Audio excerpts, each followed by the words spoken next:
Last time we learned that the telepaths were the result of intentional manipulation by Vorlons to create weapons for war.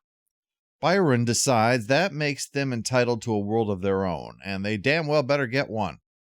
But as we begin in the Kingdom of the Blind, the concern is raiders who aren't raiders. That is, they act like raiders, except they don't take anything, which kind of defeats the purpose.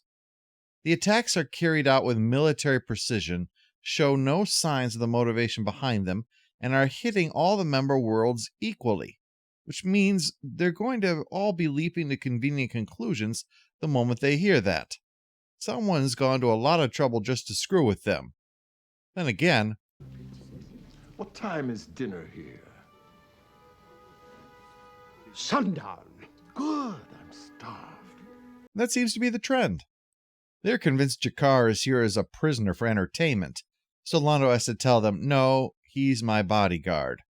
While they try to wrap their minds around a four-sided triangle, back on B5, Byron gathers all the telepaths. Yesterday, something happened that will change the lives of everyone. I have made it with a woman. Lita tries to get him to see the Vorlons are gone. They've got to just accept what's happened. But Byron is a dog with a bone, and he's not letting go.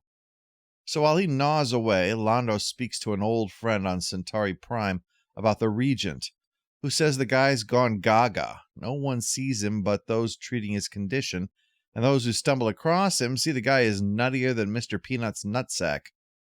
He's been seen drunk, except he doesn't drink.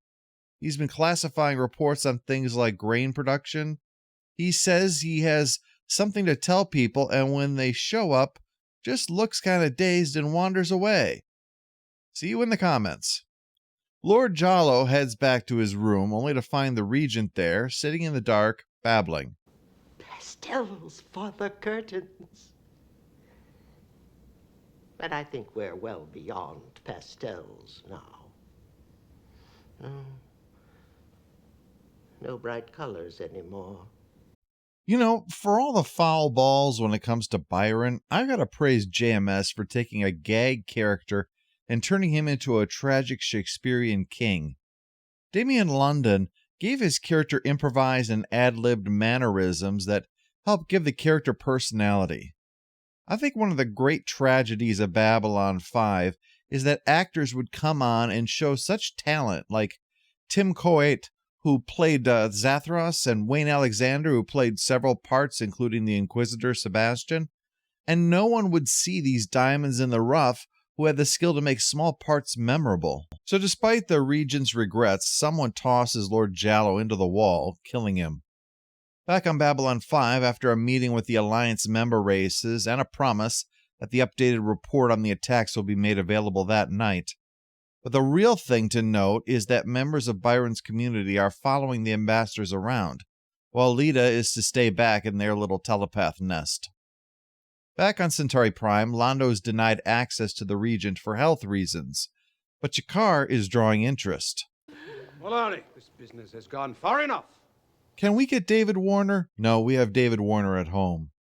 Jakar makes it clear that he would never stab anyone in the back, as it would deny him the satisfaction of seeing the look on their face. Well, the guy goes one better, bringing out the guard who whipped Jakar on Carthage's orders and handing over the whip. He says that whatever Jakar does to the guard, it will not be held against him. However, Jakar, after a little drama, shows the enlightenment he's gained and says he does not hold a grudge against the hand which must obey, but the heart that demanded it, which is now dead. Jakar also knows that the true source of pain is the mouth. Words hurt, though that whip certainly gives it a run for its money. They're called away because Lord Jallo is found hanged. I looked in his eyes when I searched him. This was not a man who would seek death. Yes, Jono would never kill himself. Never. Now, autoerotic asphyxiation, on the other hand. I'm amused that Microsoft Word has autoerotic in its built-in dictionary, but not boonie hat. I'm not here to judge. Londo and Jakar are both convinced this was murder staged to look like a suicide, so while they try to think of where to go from here, we check in on Byron. He wants to address the council, so goes to see Garibaldi about arranging that. Except he won't say why. Garibaldi says that's a no-go then. You don't drag in a lot of busy and important people for a meeting without them knowing why. They aren't interested in your need to surprise them. Plus, such people like to have a chance to parse things first, so they're not simply reacting to what they've been told. If the Secretary of the Interior calls a meeting with the President, it'd be good to say ahead of time that it's not something mundane like some kind of new rule regarding trees, but rather that Yosemite is going to potentially explode. Byron decides to look into Garibaldi's mind and uses the information about the attacks on shipping lines, saying that the information is going to upset people, which Garibaldi knows is true, since that's where Byron learned that. Byron says that this information will help calm them down, but giving any one group the information first would undermine that. So Byron gets to come to the meeting and share his info, except what he actually shares is the info about the Vorlons and how they created telepaths to be used as weapons.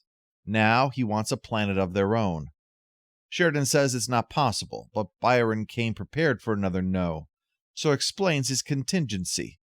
His people have been scanning them and learned all their secrets. Yes, even you, Ricknell. God, how do you even find the time to make that your hobby? Garibaldi is steamed, but Sheridan points out that without a deep scan, they can only pick up surface thoughts, which means we don't know what it is they know.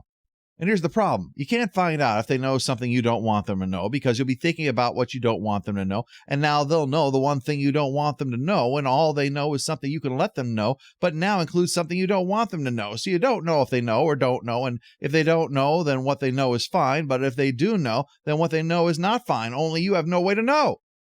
Shit! Delenn points out that this demand isn't exactly unreasonable. They do deserve to be given sanctuary, especially the way humans and telepaths get along. Sheridan is not unsympathetic, but points out that doing it this way has made the whole political matter extremely convoluted.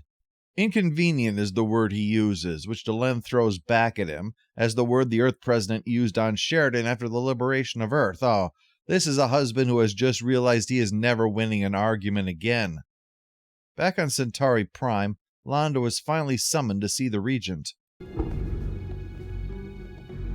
The stereotype about men in hoodies being trouble. Jakar goes to engage this trio of assassins, and Londo gets cut off. He's trapped with the whip guy, who's killing him to further his own ambitions.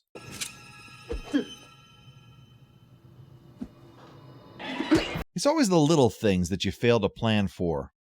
Londo spots the alien responsible for saving him, but they seal themselves behind a wall. Well, thanks for the assist, pal.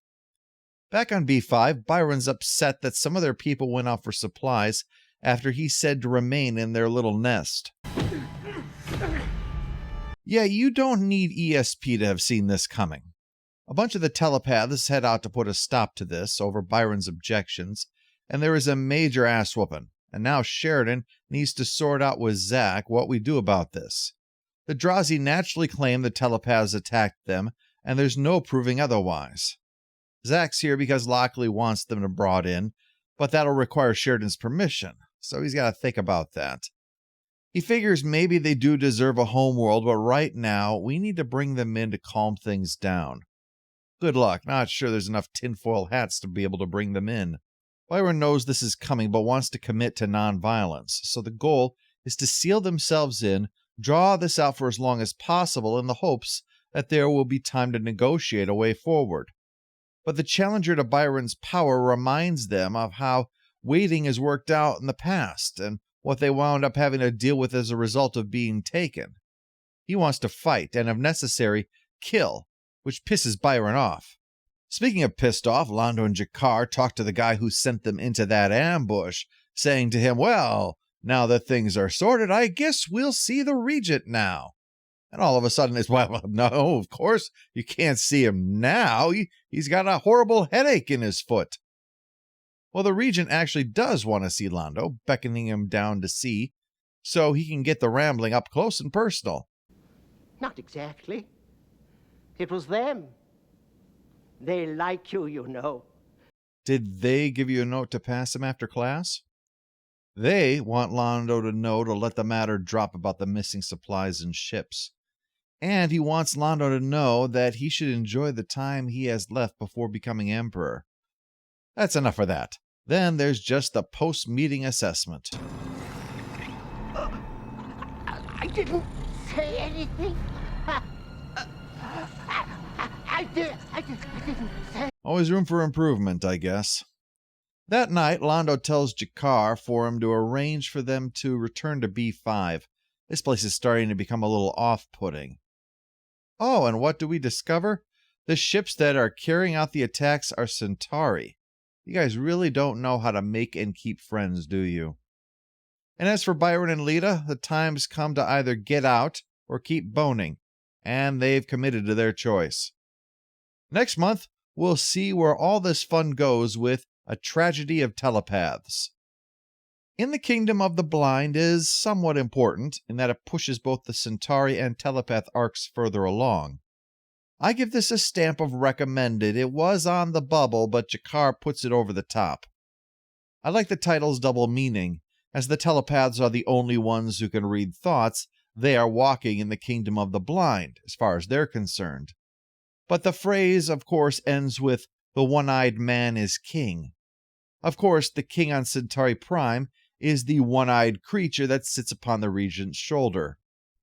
It's great that the mysteries that are discussed around the attacks upon the Alliance on Babylon 5 and the mysteries on Centauri Prime regarding the missing materials actually answer each other, while leaving out the all-important question of why.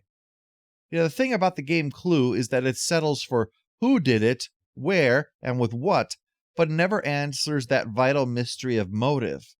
And that can be the most important question of all, even if you know who's responsible.